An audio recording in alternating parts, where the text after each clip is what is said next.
예, 그러면은 제가 기도하고 바로 시작하고 나눔은 좀 이따가 할게요. 자, 기도하겠습니다.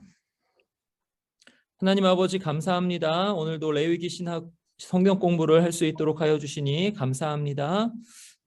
레위기가 모세 오경의 중심이라는 것과 우리의 창조 목적이 무엇인지에 대해서 또 생각해 볼 때 하나님 우리에게 은혜 내려주셔서 성경을 깊이 깨닫게 하여 주시고 하나님을 더 알게 하여 주시옵소서. 하나님이 이렇게 창조하신 모든 세계가 우리에게 얼마나 복된 것인가, 그리고 하나님을 누리는 것이 얼마나 좋은 것인가를 깨닫게 하여 주시옵소서. 성령께서 함께하여 주셔서 전하는 자나 듣는 자나 한 가지로 은혜가 되게 하여 주옵소서. 예수님의 이름으로 기도하옵나이다. 아멘. 아멘. 네, 이제 그 음소거 제가 하겠습니다. 음소거. 네, 다 음소거를 하셨습니다. 이제 시작할 텐데요. 오늘 이제 살펴볼 거는 레위기의 중심이 어디냐라는 것입니다. 지난 시간에 저희가 살펴본 거는 그 오경의 중심이 레위기다 이걸 살펴봤죠. 근데 오늘은 레위기의 중심이 어디냐 이걸 살펴볼 겁니다. 그리고 두 번째로 살펴볼 것은 우리의 창조 목적이 무엇이냐. 하나님의 집에 거하기 위하여 창조되다. 우리의 창조 목적은 하나님의 집에 거하면서 하나님과 친밀한 교제를 나누는 것이 창조 목적이다. 이것에 대해서 살펴볼 것입니다. 그래서 두 가지 질문에 대한 답이 오늘 있는 거죠. 첫 번째 질문은 레위기의 중심은 어디냐 이거고요. 두 번째는 우리의 창조 목적은 무엇이냐, 이것에 대한 답이 바로 오늘 강의를 통해서 알 수 있는 답입니다. 그러면 지난 시간에 복습을 잠깐 하자면요, 이렇게 됩니다. 오경의 중심이 레위기다 이걸 살펴봤어요. 오경이 레위기를 둘러싸고 있다 그랬습니다. 그래서 여기서 보시면은 이렇게 레위기가 시내산에서 일어난 일이고요. 그 다음에 출애굽기부터 장소의 변화에 따라서 애굽, 가데스, 모압 평지, 여기는 정지되어 있고 여기는 이동한다. 이렇게 해서 말씀드렸고요. 그리고 시내산 레위기가 이렇게 딱 중간에 딱 있고요. 그 출애굽기 마지막에 어떻게 되냐면 성막이 세워졌다 이렇게 해서 끝나고요. 그다음 민수기 처음 시작에 만남의 장막에서 딱 시작하는 거죠. 그리고 레위기는 정지되어 있는 딱 상태에서 레위기가 진행되는 것입니다. 그리고 이것을 조금 세분해서 이렇게 살펴보면 시내산 도착, 그 다음에 시내산 출발 이렇게 되죠. 여기 시내산, 여기가 바로 레위기입니다. 여기가 레위기입니다. 이렇게 되고 지금 교차 대구 구조라고 하는데요. 샌드위치 구조. 그래서 안에 샌드위치 구조입니다. 잠깐만요. 잘 들리세요? 잘 들리세요? 아, 네네네. 네. 네. 자, 그러면은 이제 이건 지난 시간에 살펴봤으니까 또 넘어가겠습니다. 레위기의 중심은 뭐냐 했을 때 레위기의 중심은 대속죄일입니다. 레위기의 중심은 대속죄일이고 레위기 16장입니다. 레위기의 중심은 대속죄일이에요. 자, 이걸 잘 아시고, 자, 대속죄일은 문학 및 주제에 있어서 오경의 중심이 됩니다. 여러분, 오경의 중심이 뭐라고 그랬죠? 레위기라고 그랬죠? 근데 레위기의 핵심, 중심은 바로 대속죄일이니까 이제 확장을 하면 오경의 중심은 대속죄일이라는 거죠. 그게 바로 어디냐? 16장이다 이렇게 됩니다. 자, 여기 보시면 레위기의 중심은 레위기 16장입니다. 레위기 16장은 그 자체로 레위기 제의 세계 또는 소우주의 축소판이다 이렇게 됩니다. 그러니까 레위기 전체의 제의가, 그러니까 제의라고 하면은 제사 의식, 레위기 전체의 제사 의식이 16장에 딱 축소판으로 들어가 있다는 거예요. 앞에 번제부터 시작해서 제사 의식 쭉 나오죠. 정결과 부정 그 다음에 나오고요. 그 다음에 또 뭐 거룩한 것 이렇게 거룩하게 사는 삶 이렇게 뒤에 쭉 이어지거든요. 근데 그 모든 그 1장부터 27장까지의 그 모든 내용의 그 제의식을 포함한 것이 딱 축소돼 가지고 들어가 있는 데가 16장이라는 뜻이에요. 그리고 내러티브적 과거, 이거는 뭐냐면 이제 이야기예요. 과거의 이야기. 그다음에 시대를 초월하고 현실과는 무관한 제의의 미묘한 통합이다. 이건 뭐냐면요. 시대 초월에 대해서 좀 이렇게 생각하시면 돼요. 레위기에는 시간을 쓰지 않아요. 시간에 대한 개념이 레위기에는 없고요. 또 장소에 대한 개념이 레위기에는 없습니다. 그래서 시간과 장소에 대한 개념이 없기 때문에 레위기는 시대를 초월한 그런 내용이에요. 그리고 16장은 분명히 레위기의 중심축이고 모름지기 문학적 분석은 이 책의 구조와 메시지에 있어서 16장이 갖는 중요성을 설명해야 된다. 그러니까 이제 문학적으로 이것을 분석할 때 어떤 내용이 어디 있고 뭐 이런 구조를 포함한 문학적 분석이잖아요. 그러면은 그게 16장이 제일 중요하다는 것을 우리에게 가르쳐주고 있다는 거죠. 비브라는 학자가 이렇게 얘기했는데요. 2008년도에 한번 보시겠습니다. 이거를 저자랑 이 시어라는 논문을 저자가 보고서는 그 다음에 데이비슨이 그러니까 다시 얘기할게요. 데이비슨이라는 학자가 시어라는 논문을 보고서는 이렇게 만들었는데 저자가 조금 고친 거예요. 이 책의 저자는 마이클 모랄레스인데 저자가 좀 고친 이 도해를 한번 보세요. 보시면은 지금 이렇게 산을 올라가는 것처럼 이렇게 쭉 올라가는 거예요. 이렇게. 여기에 꼭대기에 뭐가 있냐면 대속죄일이 있어요. 16장. 꼭대기에 16장이 있고 그 다음에 이제는 쭉 이렇게 내려오는 어떤 그런 구조를 뜻해요. 그래서 여기 보시면 여기 맨 밑에서부터는 창세기 출애굽기 이렇게 되죠. 그 다음에 여기 출애굽기랑 민수기랑 광야로 통한다고 그랬죠. 창세기랑 신명기랑 또 통한다고 그랬죠. 그래서 모세 오경이 지금 이렇게 집약돼 가지고 레위기에 집약돼 있는데 레위기에 이렇게 집약돼 있는데 이 레위기가 1장부터 쭉 16장까지 이렇게 되고 16장부터 27장까지 이렇게 된다. 이런 구조로 되어 있다라는 거예요. 이게 레위기입니다. 그러니까 요거를 요 표를 이렇게 딱 가지고 있으면 아 레위기는 이렇게 돼 있구나. 이렇게 아실 수 있어요. 레위기의 중심은 16장이구나. 그리고 16장의 그 모든 레위기의 제사의 의식이 집약되어 있구나. 이렇게 아실 수 있으십니다.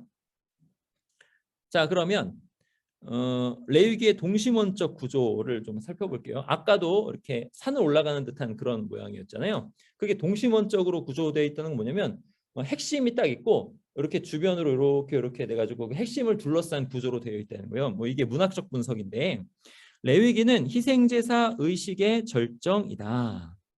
희생제사 의식의 절정으로서 뭐가 희생제사 의식의 절정이냐면 대속죄일이 희생제사 의식의 절정입니다.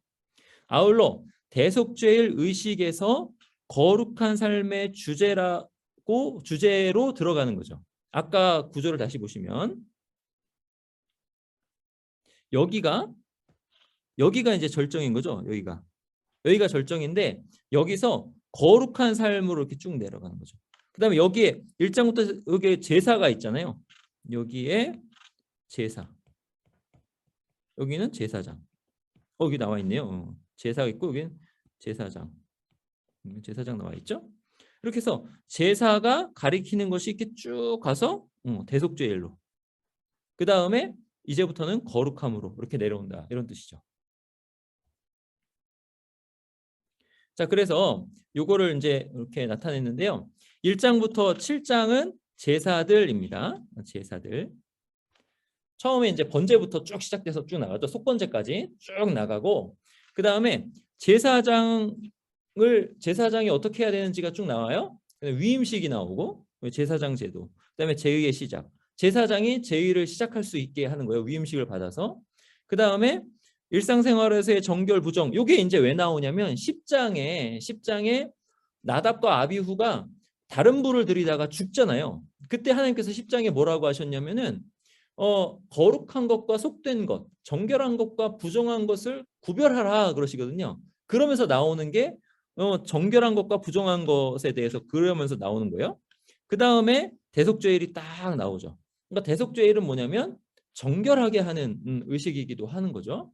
그 다음에 17장부터 20장까지 일상생활에서의 거룩함 또는 속됨, 요 주제 이렇게 똑같이 나오죠. 이렇게 나오고, 자, 그 다음에 여기서 제사장에 관련 규례 나오죠. 여기 똑같이 제사장 똑같이 나오죠. 그 다음에 여기서는 절기 거룩한 날 이렇게 돼가지고 이렇게 해서 딱 중간에 뭐가 있냐면 대속죄일이 딱 있습니다. 딱 중간에 대속죄일이 있는 거죠. 자, 그러면 요거를 이제 보시면은 여기는 하나님께 나아가는 거예요. 속죄에 대해서 얘기하고요. 제사가 나오니까, 그렇죠? 그 다음에 심판 정화. 이게 뭐냐면은 대속죄일에 뭐 아사셀 염소 나오고 속죄 염소 나오거든요. 그러면서 정화하고 또 아사셀 염소 뭐 심판이 나오고 이렇게 되는 거예요. 그 다음에가 이제 하나님과의 친교를 누리는 거예요. 성결. 여기서 이제 주제는 뭐냐면 거룩인 거죠. 거룩. 거룩. 이제 레위기가 한눈에 들어오셨을 거예요. 이게 레위기가 이렇게 됐습니다. 근데 여기서 중요한 거는 16장 대속죄일이 레위기의 중심에 있다. 이게 핵심이다라는 거죠. 자, 그러면 율법의 목적에 대해서 한번 생각해 보시겠습니다. 율법의 목적은 뭐냐면 살아계신 하나님과의 교제와 연합이 율법의 목적입니다. 율법은 왜 주어졌냐면 우리에게 거룩함이 무엇인지를 가르쳐 주려고 주어졌죠. 그러면은 목적이 뭐냐면 우리가 거룩하게 되는 거예요. 근데 거룩함이 그 자체가 목적이 아닌 거죠. 거룩함 자체가 목적이 아니에요. 그럼 밑에 보시면 거룩함이 목적이 아니라 거룩함도 어떤 목적을 위해서 하나님께서 요구하신다는 거예요. 거룩함도 목적을 위해서 요구하시는 거예요. 거룩함을 요구하실 때 그 목적은 뭐냐면 하나님의 집에서 하나님과 누리는 풍성한 기쁨의 삶이 바로 거룩함의 목적입니다. 그러니까 하나님과 친밀한 교제 가운데 풍성한 기쁨의 삶을 누리기 위해서 거룩해야 되는 거예요. 그러니까 거룩함은 뭐냐면 이 풍성한 기쁨의 삶을 위한 수단이다. 이렇게 수단이다. 거룩함은 수단이다. 내가 거룩하니 너희도 거룩할지어다라고 했을 때 거룩하면 되냐? 거기서 끝나냐? 그게 아니라 하나님의 거룩하신 것처럼 사람이 거룩해져야 되는 이유는 그렇게 돼서 하나님과 함께 하나님처럼 되었으니까 하나님과 함께 친밀한 교제를 누리게 하는 것. 그게 바로 거룩함의 목적이죠. 그럼 이제 거룩함이 뭐냐 했을 때는요. 거룩함의 어원이 신이에요. 신. 거룩함의 어원은 하나님입니다. 거룩함은 뭐냐면 하나님 닮은 거예요.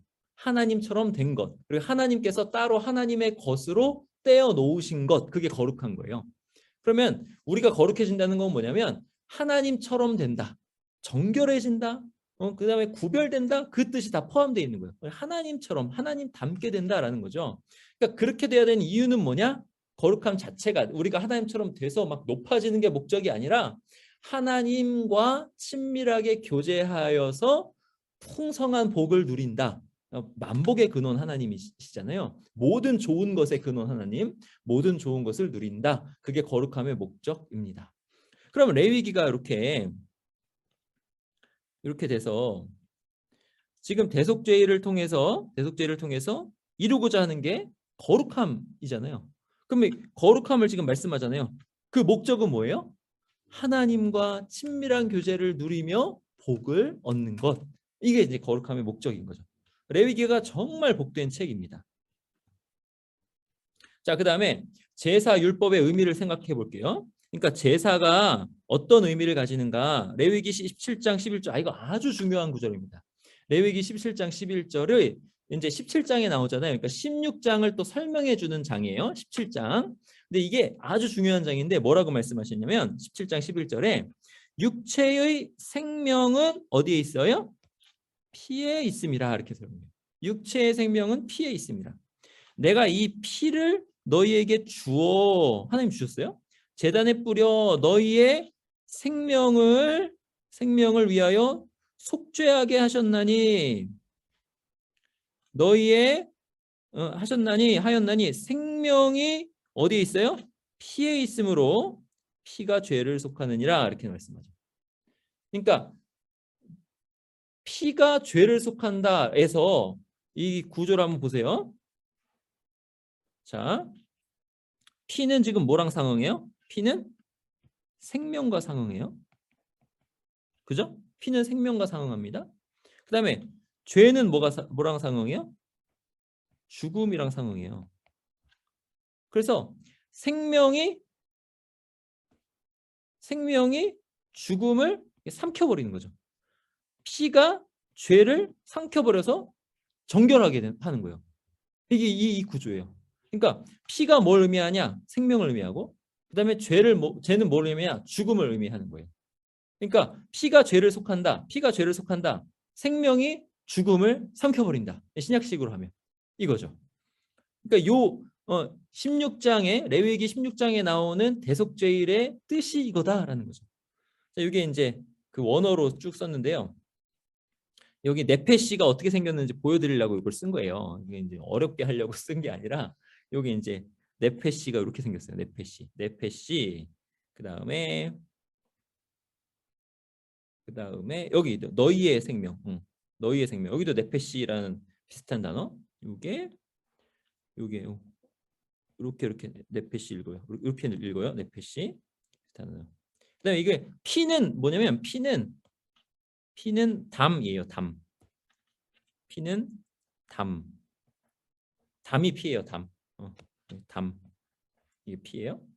자, 그다음에 여기도 네페시 나옵니다. 네페시. 자, 그다음에 이제 이게 카파르인데요. 카파르가 뭐냐면 속하다라는 뜻이에요. 덮다라는 뜻이기도 하고 속하다라는 뜻이에요. 그러니까 이게 뭐예요? 보세요. 피가 죄 위에 덮여요. 아까 제가 말씀드렸죠? 생명이 죽음을 삼킨다. 이게 신약의 이 표현들이 다 어디서 왔냐면 구약에서 온 거예요. 그러니까 피가 죄를 덮어요. 그러니까 생명이 죽음을 덮어버려요. 이게 이기는 거예요, 생명이. 그게 대속죄일에 나오는 거예요. 이게 이제 의미하는 바를 계속 상기하세요. 예수 그리스도의 속죄의 피를 의미한다. 상기하시면서 들으세요. 자, 그 다음에 아까 이제 네페시 얘기했죠. 네페시. 이게 생명이라고 이제 번역이 됐는데 이렇게 생겼어요. 이것은 뭐 생명이라는 뜻, 이렇게 생명이라는 뜻이 이렇게 크게 이만큼 있고요.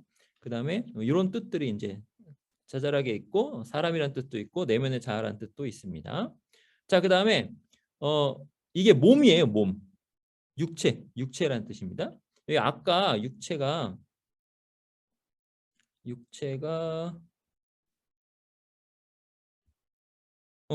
여기 있어요. 보세요. 여기 보시면 육체의 생명 이렇게 나오죠. 육체의 생명. 여기 보시면 요게 육체란 뜻이에요. 바사르. 요거는 뭐냐면 요거는 살이란 뜻이거든요. 그래서 육체는 살 또는 몸 이런 뜻입니다. 요것도 한번 알아두세요. 참고적으로 말씀드렸고요. 자, 그러면 피에 대한 강조를 이렇게 하는데 지금 요게 제사장이 지성소로, 여기가 지성소예요. 여기가 지성소인데 제사장이 지성소로 피를 가지고 이렇게 들어가는 장면이에요. 제사장인 지성소로 피를 가지고 들어가는 장면. 그래서 요거를 좀 한번 쭉 읽어볼게요. 16장인데요. 자, 여기 아론은 자기를 위한 속죄제에 숫송아지를 드리되 자기와 집안을 위하여 속죄하고 자기를 위한 그 속죄제 숫송아지를 잡고 여기 속죄하고 아까 속죄의 뜻을 계속 상기시키세요. 속죄, 생명이 죽음을 덮는 거, 피가 죄를 덮는 거예요. 그다음에 향로를 가져다가 여기 이제 향로 이건 넘어갈게요. 그다음에 여기 보시면은 가린다 그러잖아요. 이 향으로 이렇게 쭉 가리는 거예요. 가리는 거. 왜냐하면 하나님이 임재하시는 거를 사람이 직접 대면하면 죽거든요. 그러니까 가려요. 자, 그다음에 모세가 하나님의 영광을 보여달라고 할 때 하나님께서 모세를 딱 덮고 등을 보여주셨잖아요. 그러니까 그런 식으로 지금 가리는 거예요. 하나님의 영광 현현을 완전히 볼 수가 없어요. 우리가 이제 예수 그리스도 안에서 지금은 거울같이 희미하나 그때는 이렇게 대면하여 볼 거잖아요. 근데 지금 육체를 가지고 있는 그런 상태에서는 대면하여 볼 수가 없어요. 왜냐하면 그 생명의 현현이 너무 강력하기 때문에 그래요. 자, 그래서 그는 또 숫송아지의 피를 가져다가 손가락으로 속죄서, 여기도 피 나오죠? 피. 손가락으로 속죄서 동쪽에 뿌리고 또 손가락으로 그 피를 속죄서 앞에 7번 뿌릴 것이며, 피를 뿌려요. 자, 이제 피를 뿌려서 속하는 거예요, 죄를. 또 백성을 위한 속죄제 염소를 잡아 그 피를 가지고, 여기 또 피 나오죠. 그러니까 계속 피, 생명 이렇게 나오는 거예요. 휘장 안으로 들어가서 그 숫송아지 피로 행함 같이 그 피로 행하여 속죄소 위와 속죄소 앞에 뿌릴지니, 피를 뿌리는 거예요. 예수 그리스도의 피가 뿌려졌다는 것을 계속 생각하세요. 곧 이스라엘 자손의 부정과, 자, 부정이 피로 정결하게 돼요. 그들이 범한 모든 죄로 말미암아 이것이 정결하게 돼요. 지성소를 위하여 속죄하고, 자, 생명은 아까 뭘 의미한다 그랬죠? 피는 뭘 의미한다 그랬죠? 생명을 의미한다 그랬죠. 그러니까 속죄는 뭐예요? 죽음을 생명으로 바꾸는 거예요. 속죄하고, 또 그들의 부정한 중에 있는 회막을 위하여, 여기 부정한 중에 있다, 이것을 그같이 한다, 속죄하라, 정결하게 한다는 거예요. 그러면 정결하게 하는 거는 뭐가 하는 거냐면 생명이 정결하게 하는 거예요. 뭐가 부정한 거예요? 죽음에 가까운 게 부정한 거예요. 이거를 개념을 잘 잡으세요. 뭐가 부정한 거냐? 죽음에 가까운 거, 죄에 가까운 게 부정한 거고, 생명에 가까운 거, 하나님께 가까운 것은 정결한 거고, 더 가까우면 거룩한 거예요. 자, 그가 지성소에 속죄하러 들어가서, 속죄 나오고, 지성소, 하나님과 가장 가까운 곳이잖아요. 자기와 그의 집안과 이스라엘 온 회중을 위하여 속죄하고 나오기까지는 누구든지 회막에 있지 못할 것이며, 자, 속죄하러 들어가는데 계속 뭐가 뿌려져요? 피가 뿌려집니다. 자, 요거를 좀 생각해 보세요. 그러니까 생명이 계속 강조되는 거예요. 자, 보세요. 생명. 전반부에는 피가 나옵니다. 이거 레위기 전반부를 뜻하는 거예요. 레위기 전반부에는 제물의 피가 계속 뿌려지잖아요. 피가 계속 뿌려지고, 그 레위기 후반부에는 뭐가 나오냐면 이제 거룩함에 대해서 나옵니다. 아까 세모, 아까 삼각형, 거기서 전반부의 제사, 후반부의 거룩함, 정점에 레위기 16장 이렇게 되어 있는 거예요. 자, 거룩함은 그럼 뭐냐? 거룩함은 하나님 닮은 건데, 하나님이 모든 좋은 것의 근원이라 했잖아요. 특별히 하나님은 생명의 근원이시잖아요. 그럼 거룩함은 뭐냐 했을 때, 거룩함은 생명의 충만함입니다. 그러니까 생명이, 여러분, 하나님을 만나면 만날수록 생명으로 충만하셔야 돼요. 충만하셔야 돼요. 육체는 날로 후패하잖아요. 육체는 날로 후패하잖아요. 근데 성경에 뭐라요? 우리의 속은 날로 새롭다 그러잖아요. 왜 그래요? 육체는 약해지지만 하나님과 가까이 가니까 새로운 거잖아요. 이게 그렇게 된 거예요. 여러분, 나이를 들어간다는 것은 훌륭한 겁니다. 특별히 그리스도인들은 더 훨씬 훌륭한 거예요. 왜냐면 이게 나이대마다 하나님을 알아가는 그 깊이와 차원이 점점 달라져요. 이게 달라져요. 여러분, 달라지셔야 돼요. 점점 하나님 더 알아가셔야 돼요. 그럴수록 여러분의 겉사람은 후패하지만 정말 속은 날로 새로워서 생명이 흘러 넘쳐야 됩니다. 그게 거룩함이에요. 거룩함 뭐라고 했죠? 하나님처럼 되는 거, 하나님 닮아가는 거. 자, 거룩함에도 등급이 있어요. 등급. 자, 아까 회막이 이렇게 있잖아요. 성막이 딱 있으면 뜰이 있잖아요. 뜰을 지나서 어디로 들어가요? 성소를 지나서 어디로 가요? 지성소. 그러니까 이런 식으로 등급이 나눠져서 더 들어가는 거죠. 근데 이 거룩함의 등급은 뭐냐면 생명의 등급이라는 거죠. 그리고 지성소는 뭐냐? 생명의 완전함을 상징하는 거예요. 왜 그래요? 하나님께서 거기 계시니까. 영생은 뭐냐 했을 때 하나님과 그의 보내신 자 그리스도, 예수 그리스도를 아는 것이잖아요. 그런 거예요. 그러니까 하나님을 알면 알수록 생명이 넘치니까 이게 영생인 거예요. 그러니까 지성소는 생명의 완전함을 상징하는 겁니다. 그래서 하나님과 친교를 누리려면 어떻게 해야 되냐면 죄와 부정, 죽음의 영역에서 분리되어야 돼. 죄와 부정, 죽음의 영역에서 분리되어야 됩니다. 그래가지고 어떻게 되냐면 완전히 거룩하신 하나님, 생명의 영역으로 들어가야 됩니다. 근데 그렇게 들어가려면 뭐가 뿌려져야 되는 거예요? 생명이 뿌려져야 되는 거예요. 피가 뿌려져야 되는 거죠. 그러니까 생명을 뿌리면서 생명으로 들어가는 거예요. 피를 뿌리면서. 자, 속죄는 뭐냐? 속죄는 이게 이제 속죄를 파자 했어요. 그러니까 이제 한자를 파자 하듯이 영어도 이게 가능해요. 왜냐하면 영어의 뿌리아가 라틴어 어원인 그 영어가 굉장히 많기 때문에 라틴어로 이렇게 쪼개다 보면은 그래요. 근데 여기 뭐냐면 원이다 그랬죠. 원. 그러니까 뭐냐면 이게 속죄는 뭐냐면 하나님과 하나가 돼서 들어가는 거예요. 어톤먼트라는 속죄는 하나님과 하나가 돼서 들어가는 거예요. 하나가 돼서. 그래서 이스라엘이 하나님의 임재에 들어가는 거, 하나님의 임재에 들어가는 거 이게 속죄다라는 거죠. 핵심적 딜레마. 이게 이제 딜레마이자 드라마라는 게 뭐냐면은 딜레마는 뭐냐면 하나님께로 들어가고 싶은데 못 간다. 이게 딜레마예요. 못 간다. 누구는 못 가는 거예요? 죄인은 못 간다. 근데 이 땅에 죄인 아닌 사람이 없잖아요. 아무도 못 가네. 이게 딜레마예요. 그럼 이 드라마는 뭐냐면 이 딜레마를 완전히 인간이 상상할 수 없는 하나님의 지혜로 역전시켜 버리신 거예요. 이 드라마예요. 십자가의 신비, 십자가의 신비는 여러분 막 다 안다고 생각하시고 막 그래요. 우리 뭐 이렇게 청년부 애들이나 또는 중고등부 애들한테 이러고 얘기하면 목사님 저 그거 알아요 막 그래요. 근데 생각하면 생각할수록 신비해요. 십자가는 설교하면 설교할수록 설교할 게 계속 있는 게 십자가예요. 왜냐하면 신비이기 때문에 그래요. 그러니까 그 핵심적 딜레마이자 드라마 이게 뭐예요? 사르는 불. 하나님은 소멸하시는 불이다 이렇게 나오거든요.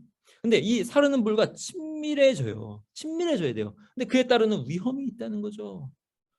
그러니까 제사장 위임식 때 나답과 아비후가 하나님께 그냥 자기 뜻대로 마음대로 들어갔다가 어떻게 됐어요? 불살라져 죽었잖아요. 그죠? 그러니까 사르는 불에 친밀해져야 되는데 이게 딜레마예요. 친밀해져야 되는데 불사름 당한다가 딜레마예요. 근데 어떻게 하면 하나님께 친밀하게 들어갈 수 있을까? 그것을 완전히 역전시켜서 그렇게 길을 열어주셨는데 그게 드라마라는 거죠. 자 보세요. 이사야 말씀에 이렇게 나옵니다. 이사야 말씀에 시온의 죄인들이 두려워하며 경건하지 아니한 자들이 떨며 이르기를 우리 중에 누가 삼키는 불과 함께 거하겠으며 우리 중에 누가 영영이 타는 것과 함께 거하리요. 하나님은 거룩하시고 정결하신 분이라서 그 소멸하는 소멸하는 불이시라서 들어가면 어떻게 돼요? 함께 있을 수가 없다는 거죠. 근데 이게 우리가 이제 어떻게 돼야 되냐면 불이 우리와 함께 있는데 타지 않는 상태가 돼야 되는 거예요. 불이 우리와 함께 있는데 우리가 타지 않는 상태. 여호와의 사자가 떨기나무 가운데로부터 나오는 불꽃 안에서 그에게 나타나시니라. 불꽃 안에서 그가 보니 떨기나무에 불이 붙었으나 그 떨기나무가 소멸되지 않는 거예요. 타지 않는 거예요. 하나님과 함께 있으면서 타지 않는 그런 상태. 이 어떻게 그렇게 될 수 있을까 했을 때 레위기에서 말씀하는 제사법으로 제의법으로 우리가 아는 바는 어떻게 돼요? 예수 그리스도 안에서 그렇게 될 수 있다는 거죠. 자, 그러면 여기를 한번 보시겠습니다. 그래서 지금 보시면은 그 16장에서도 핵심이 이렇게 있다는 거예요. 16장에도 핵심 보세요. 16장에도 핵심. 자, 16장의 핵심은 뭐냐면 여기 속죄의 예식이 핵심입니다. 속죄의 예식이 핵심이에요. 그리고 요 속죄의 예식 요 핵심을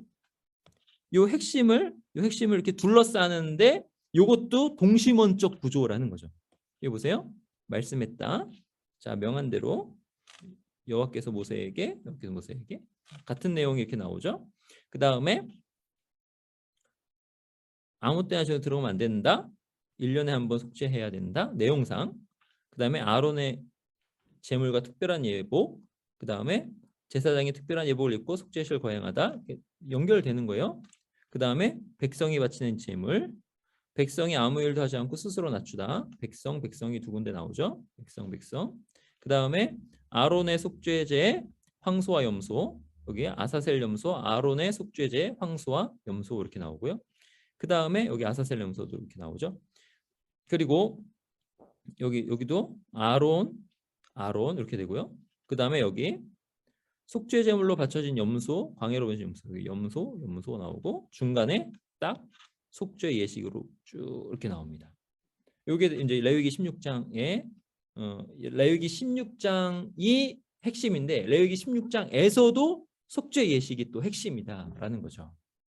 자, 레위기 16장의 구조. 대속죄일은 레위기에서 가장 중요한 제의입니다.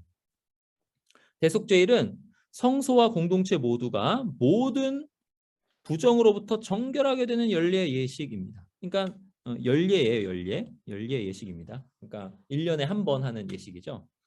성소와 공동체 모두가 모든 부정으로부터 정결하게 되는 아론이 지성소에서 하나님의 임재 앞으로 나아갈 수 있는 유일한 의식입니다. 그러니까 지성소에 들어갈 수 있는 1년에 한 번 지성소에 들어갈 수 있는 유일한 의식이 대속죄일의 제의입니다. 그리고 레위기에서 지금까지 사용된 적이 없는 완전히 독특한 형식적 장치들로 16장이 시작되는 거예요. 이게 한 번 나오는 거예요. 레위기 16장 1절부터 이렇게 나오는 게 한 번밖에 없어요. 뭐냐면 죽은 후에 말씀하셨다 이렇게 되죠. 그 다음에 여호와께서 모세에게 이르시되 내 형 아론에게 이르라 성소에 휘장한 법궤 위 속죄소 앞에 아무 때나 들어오지 말라. 이런 표현들. 죽지 않도록 하라. 이런 표현들. 그다음에 아론이 성소에 들어오려면 이런 표현들. 다른 제의에는 한 번도 이렇게 나오지 않아요. 딱 어디에만 나와요? 레위기 16장의 대속죄일에만 이렇게 딱 나온다는 거죠. 그러니까 대속죄일이 굉장히 중요한 제의입니다. 어떻게 중요하냐? 가장 중요한 제의가 대속죄일입니다. 그러니까 레위기 16장이 레위기의 중심이라는 거죠. 자, 그러면 여호와의 거소를 향한 거룩한 여행을 한번 봅시다. 지금 레위기 16장으로 우리가 이제 들어가야 되잖아요. 그러니까 레위기 16장으로 들어간다. 그러니까 지성소 안으로 우리가 들어가야 되잖아요. 여호와의 거소, 여호와께서 거하시는 장소로 우리가 들어가야 되잖아요. 근데 이게 들어가는 게 성막 안에서 이렇게 들어가는 이렇게 그 대속죄를 우리가 좀 집약적으로 포커스 인 해서 그걸 뭐죠? 줌인 해서 봤는데 이제는 좀 줌 아웃 해가지고 한번 볼게요. 보시면 애굽에서 르비딤으로 이렇게 애굽에서 르비딤으로 그 다음에 시내산에서 모압 평지로 애굽에서 르비딤으로 쭉 들어가는 거죠. 그리고 이제 레위기가 딱 있고 시내산에서 모압 평지로 쭉 들어가는 거예요. 그러니까 애굽에서 르비딤으로 쭉 들어가서 레위기를 딱 만나서 이게 시내산에 간 거죠. 시내산에 가서 거기서 이제 어디로 들어가는 거예요? 하나님의 지성소로 쭉 들어가는 거죠. 여호와의 거소로 쭉 들어가는 거예요. 그러니까 성경이 이렇게 줌 아웃해서 보면 이렇게 보인다는 거예요. 자, 출애굽기를 보시면 애굽에서 광야에서 이렇게 해가지고 어디로 가요? 시내산으로 가죠. 시내산. 그리고 이제 시내산으로 갔다가 여기가 레위기죠. 여기 시내산 사이가 여기 레위기예요. 레위기. 그리고 여기서 다시 시내산에서 어디로 가요? 광야로 가고 요단 건너편으로 가서 이제 신명기를 통해서 들어가는 거죠. 이해되시죠? 자, 그래서 이게 줌 아웃해서 보면은 하나님의 그 거하시는 곳으로 들어가는 여행이 쭉 나오는 거죠. 자, 그러면은 이게 이제 장소였고요. 방금은 장소였어요. 근데 이번은 시간 표지를 한번 볼게요. 자, 출애굽의 연대 표시들 보시면은 출애굽 언제 해요? 6월절 다음에 하죠. 자, 그 다음에 시내산에 도착하는데 언제 도착하냐면 77절에 도착합니다. 77절에. 제가 이제 49 했잖아요. 77에 49. 19장을 보시면 출애굽기 19장이 어떻게 나오냐면 출애굽기 19장에 그러니까 77절에 시내산에 도착하는데 이게 어떻게 나오냐면 이스라엘 자손이 애굽 땅을 떠난 지 3개월이 되던 날 그들이 시내 광야에 이르니라. 자, 3개월이 되던 날이니까 여러분 1월 14일이 6월절이잖아요. 그러면 그때부터 16일이 지나면 1개월. 그 다음에 30일이 지나면 2개월이 지났잖아요. 그 다음에 3개월이 되던 날이니까 바로 그날이 언제냐면은 그날이 요 날이죠. 요 날. 여기까지. 3개월이 되던 날 이렇게 되죠. 그래서 여기 시내 광야에 이르렀어요. 그 다음에 16절에 보면 어떻게 되냐면 셋째 날 아침에 그래서 3일을 기다리라고 그러네요. 셋째 날 아침에 그래가지고 요 날에 하나님께서 우레와 번개와 빽빽한 구름이 산 위에 있고 나팔 소리가 매우 크게 들리니 이렇게 되는 거예요. 그러니까 77절에 하나님을 만나러 탁 된 거죠. 49일. 자, 그다음에 성막의 완성은 40장 17절 보면은 다시 신년입니다. 다시 신년. 그러니까 출애굽기 연대 표시들이 이렇게 돼요. 다시 둘째 해 이렇게 나오거든요. 그다음에 6월절을 기점으로 시내산으로부터 여행하는데요. 이제 출애굽기가 그러죠. 이제 6월절을 기점으로 여행하고, 그다음에 6월절을 기점으로 시내산으로부터 나와서 민수기 여행합니다. 민수기 그렇게 돼요. 그러니까 이거를 이제 설명을 하자면 광야에서 시내산으로 가고 시내산에서 성막으로. 그러니까 이게 줌 아웃 해가지고 요 오경이 어떻게 쓰여졌나를 보는 거예요. 지금 광야 여행을 해서 출애굽을 해서 광야 여행을 하면서 시내산을 가서 시내산에서 하나님의 임재를 만나는 성막으로. 그 다음에 시내산에서 다시 광야 여행으로 가는, 쭉 내려오는, 쭉 가서 하나님의 임재로 올라갔다가 쭉 다시 이렇게 내려오는 그거예요. 자, 오경은 여호와가 시내산에서 그 자신에게로 그리고 그의 처소인 성막으로 인도하는 여행이다. 오경은 성막으로 인도한 여행이다. 하나님의 처소인 성막으로 인도한 여행이다. 하나님이 모세한테 이러셨어요. 출애굽기 3장 12절에 하나님이 이르시되 내가 반드시 너와 함께 있으리라. 내가 그 백성을 애굽에서 인도하여 낸 후에 너희가 이 산에서 하나님을 섬기리니 이것이 내가 너를 보낸 증거니라. 목적지가 어디예요? 하나님의 거룩한 처소 이 산에서 하나님을 섬기는 거, 이거예요. 자, 그다음 그럼 요거를 이제 그림으로 나타내면 이렇게 되는 거죠. 나타내면 이제 창세기부터 쭉 해서 이제 출애굽기 아주 광야 여행을 쭉 합니다. 광야 여행을 해가지고 쭉 올라와서 시내산에 도착해서 하나님을 만나는 성막이고, 거기에 정점이 대속죄일인 거예요. 대속죄일. 그리고 이제 쭉 내려와서 광야 여행으로 갑니다. 여기 이제 시내산. 이렇게 이제 볼 수 있어요. 그러니까 오경을 이렇게 볼 수 있다라는 거죠. 자, 결론. 인간이 하나님의 임재 안에 거할 수 있는 길을 여호와께서 열어주신다. 그 길의 정수와 오경 신학의 핵심은 뭐다? 대속죄일이다. 대속죄일로 지성소 안으로 들어가는 것. 이게 그 핵심이고 정수다라는 거죠. 자, 그럼 여기까지 했고요. 이제 2장 보겠습니다. 2장. 근데 여기서는 이제 그거를, 자, 여기까지는 이게 이렇구나 이렇게 된 거고, 그러면 창세기는 뭘 말씀하는데, 처음에는 어떻게 얘기하는데, 우리가 지성소로 나아가서 하나님과 친밀한 교제를 누리는 그 주제가 창세기 처음에는 어떻게 등장하는가, 이걸 지금 살펴볼 거예요. 창세기 처음에는 그 주제가 어떻게 등장하는가. 자, 보세요. 레위기 내러티브 맥락으로서의 창세기 보겠습니다. 여러분, 하나님의 집 성막이에요. 성막. 근데 이 성막이 뭐랑 이렇게 같이 나오냐면 우주예요. 우주. 그러니까 성막은 뭐냐면 우주랑 연결된다고 생각하시면 돼요. 성막은 우주의 축소판이에요. 성막이 나타나는 거는 우주예요. 그러니까 하나님은 온 우주에 충만하시잖아요. 그거예요. 하나님의 집은 우주예요. 근데 하나님의 집은 또 성막이에요. 그러니까 성막과 우주가 유사하다는 거죠. 그 또 유사한 게 뭐냐면 하나님의 영, 이게 이제 우주 창조, 천지 창조 하실 때 출애굽기 31장 하나님의 영 해서 성막을 만들 때 같이 나와요, 이게. 자, 그다음에 출애굽기 35장 보면은 하나님의 영이 브살렐에게 임하여 지혜와 총명과 지식으로 함께 하셨어요. 지혜와 총명과 지식. 근데 이게 우주 창조에 똑같이 나와요. 우주 창조에.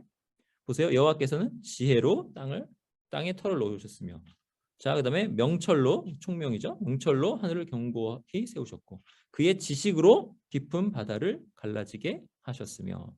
자, 여기 보시면 우주는 어떤 구조냐면 우주는 땅 나오죠. 땅. 여기 땅. 여기가 땅이에요. 땅. 그다음에 요 위에가 어디예요? 하늘. 밑에가 뭐예요? 바다. 이런 식으로 이제 우주의 구조가 이렇게 됩니다. 우주는 3층 구조처럼 이렇게 나오거든요. 근데 하여튼 여기서 중요한 건 뭐냐면 지혜, 요 우주 창조, 여기 성막 지을 때 지혜, 그 다음에 우주 창조의 명철, 성막 지을 때 명철, 총명, 그 다음에 우주 창조일 때 지식, 네, 성막의 지식 이렇게 나온다는 거죠. 그러면 성막이 가리키는 게 우주고 우주가 가리키는 게 성막이고 두 개 다 하나님의 집이다 이렇게 되는 거예요. 자, 그럼 그거를 또 이렇게도 이렇게 볼 수 있어요. 이 마오르인데요, 마오르. 이 마오르는 뭐냐면 이게 히브리어예요. 빛, 등불이란 뜻의 히브리어입니다. 마오르 히브리어 이렇게 생겼어요. 마오르 이렇게 읽어요. 히브리어는 여기서 이쪽으로 읽어요. 마오르 이렇게 읽어요. 빛, 광명, 등불 뭐 이렇게 돼요. 요 마오르라는 말이 그 7개의 촛대 있잖아요. 그 등잔대 그것도 마오르예요. 그것도 히브리어로. 자, 그럼 볼게요. 하나님이 이르시되 하늘의 궁창에 뭐가 있어요? 광명체들이 있어. 이게 마오르예요. 마오르. 낮과 밤을 나뉘게 하고 그것들로 징조와 계절과 날과 해를 이루게 하라. 여기 계절도 굉장히 중요한 단어예요. 이건 모아드인데요. 모아드. 또 광명체들이 하늘과 하늘의 궁창에 있어 땅을 비추라 그대로 되네요. 이 광명체라는 이 마오르가 성막의 등불이라고 하는 그 마오르라 같은 단어를 쓴다는 거죠. 마오르. 그러니까 우주의 그 해와 달과 이런 광명체들이 쫙 있는데 그거를 축소해 가지고 7개의 촛대로 이게 우주의 광명체를 나타낸 거예요. 근데 요 7대의 촛대와 그 하늘의 그 광명체들이 무슨 기능을 하고 그것이 의미하는 바가 뭐냐 했을 때는 그것이 의미하는 바는 뭐냐면 요거예요. 요거. 만남. 하나님과의 만남의 때로 부르는 역할을 하는 거예요. 그러니까 창세기 처음부터가 지금 하나님과의 만남을 지금 계속 가르치고 있는 거예요. 자, 보세요. 창조기사 7일과 성막 건축 지시 보시면은 이것도 이제 그 우주와 성막 만남 얘기는 뒤에 또 나와요. 우주와 성막 건축을 지시하는 건데 우주와 성막은 목적이 동일해요. 목적이 똑같아요. 어떤 목적이에요?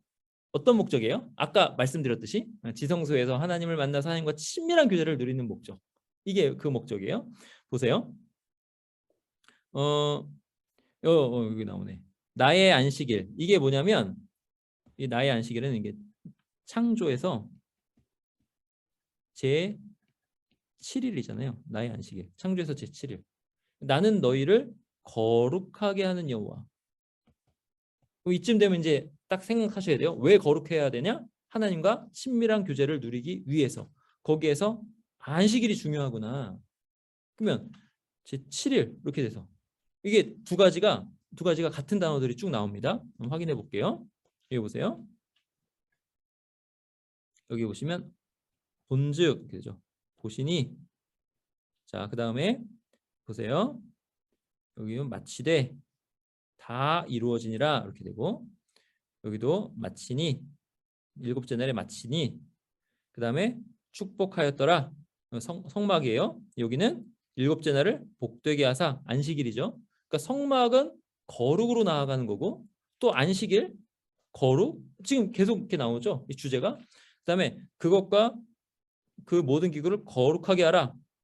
안식일을 거룩하게 하였으니 나오죠. 창조의 7일과 안식일과 이게 뭔가 이렇게 쭉 모여지는 거죠. 그러니까 우주와 성막의 목적이 뭔가로 쭉 모여지는데 뭐로 모여지고 있어요? 뭐로? 안식일로 지금 모여지고 있어요. 안식일로. 안식일은 뭐 하는 날이에요? 하나님과 만나는 날이죠. 자, 그럼 여기 보세요. 안식일은 뭐냐? 인류의 주된 목적이다. 인류의 목적. 우리가 존재하는 목적이 안식일에 있다는 거죠. 창조에 있어서는 마지막이지만 의도에 있어서는 첫 번째가 바로 안식일이다. 하늘과 땅의 창조의 끝이 안식일인데 그 끝이 뭐냐? 목적이다라는 거죠. 그게 안식일이다라는 거죠.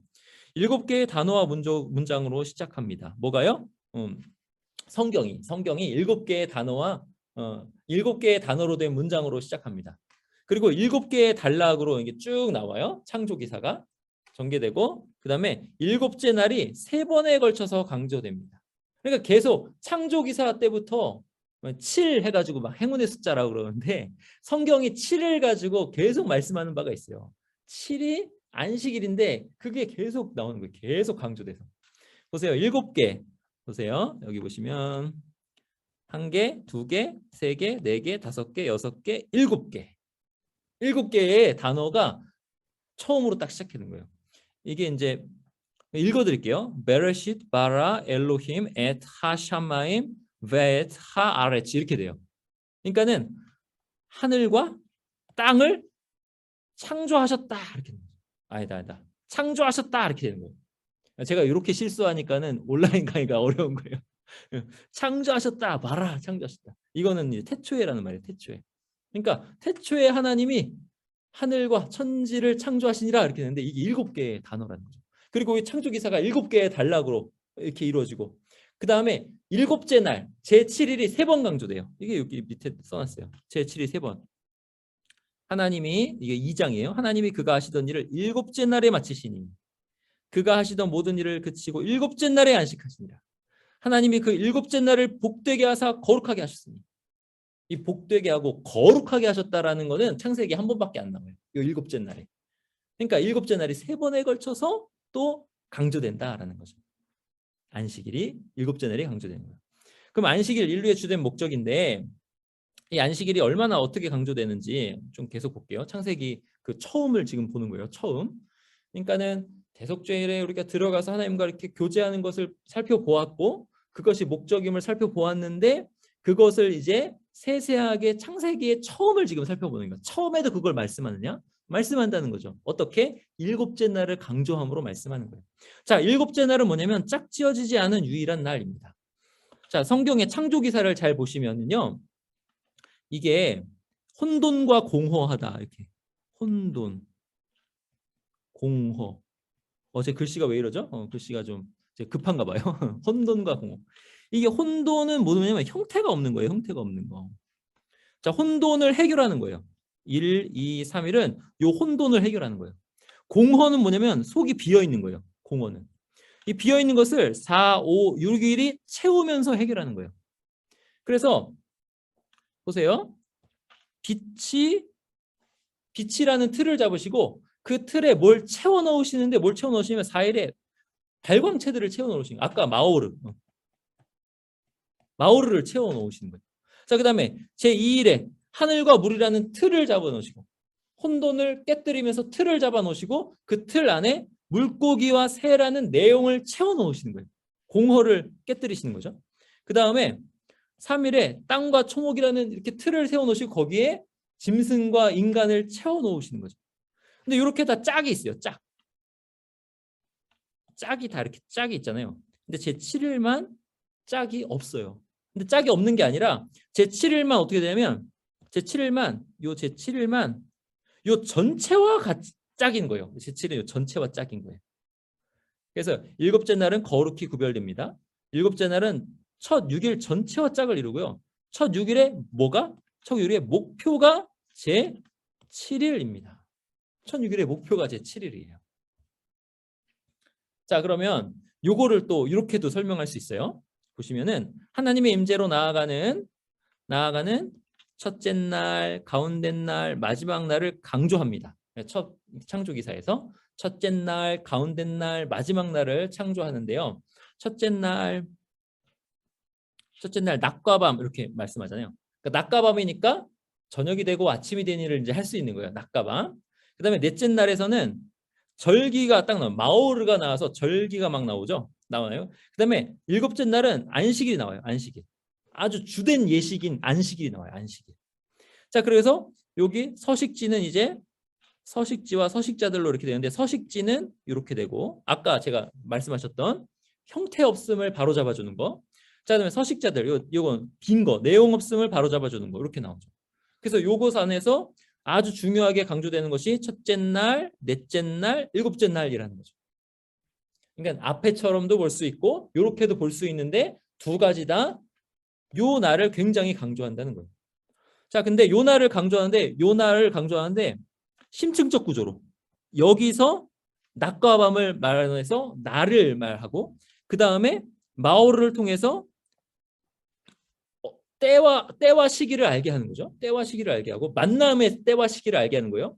여러분 해가 도는 거 이게 광명체들이 이렇게 변하는 것에 따라서 때와 시기가 정해지잖아요. 그러니까 때와 시기가 정해지면서 아 오늘은 7일이 지났네 이렇게 되니까 안식일로 가야 되겠네 이렇게 되는 거죠.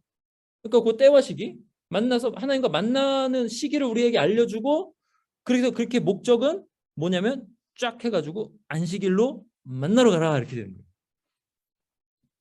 여기 있네요. 하루를 정한 절기를 위한 달력의 순환을 알려주고 여기는 안식일. 여기가 목적이다. 이렇게 되는 거죠. 자, 안식일. 요거를 이제 또 설명을 드리면 보세요. 넷째 날에 여기에 또 잘 나와 있어요. 요거는 아주 중요한 설명인데요. 낮과 밤을 나누기 위해 이런 설명이 있어요. 넷째 날에. 그다음에 징조를 위해, 그다음에 절기를 위해, 날과 해를 위해 이렇게 절기를 위해가 여기서 중요합니다. 절기를 위해. 그다음에 땅을 비추기 위해, 낮을 다스리기 위해, 밤을 다스리기 위해. 자, 여기서 보시면 여기 등불을 이게 마오르예요. 등불을 만들었다. 마오르 두 등불 해와 달 이렇게 되죠. 그다음에 여기서 땅을 비추기 위해가 또 나오고 여기가 낮과 밤을 다스리기가 또 나오고 그다음에 낮과 밤 빛과 어둠을 여기 또 나오고 이렇게 되죠. 근데 여기서 절기를 위해가 중요하다고 그랬잖아요. 절기를 위해. 이게 모아딤입니다. 모아딤은 모에드의 복수예요. 모에드는 뭐냐면 만나다. 만남의 장막이 오헬 모에드. 이거 우리말로는 회막이라고 번역했어요. 만나다. 교회 이렇게 되죠. 만나다 회막. 자, 그래서 모에드는 만난다. 그러면 지금 이 등불을 만드신 이유가 뭐예요? 만나는 걸 위해서. 제의적 절기를 위해서. 만나는 걸 위해서. 근데 이게 어디로 모여지는 거예요? 안식일로 모여지는 거죠. 자, 그래서 일곱째 날 보세요. 그 하시는 일곱째 날에 마치시니 일곱째 날에 안식하시니라. 일곱째 날을 복되게 하사. 이거 아까 제가 말씀드렸네요. 일곱째 날 보시면은 자, 일곱째 날 특징이 뭐냐면 일곱째 날은 복받은 첫 번째 날입니다. 그러니까 1, 2, 3, 4, 5, 6, 1 중에서 복되게 하신 날은 일곱째 날이 처음이에요. 그리고 3번 언급되는 유일한 날. 1번, 2번, 3번.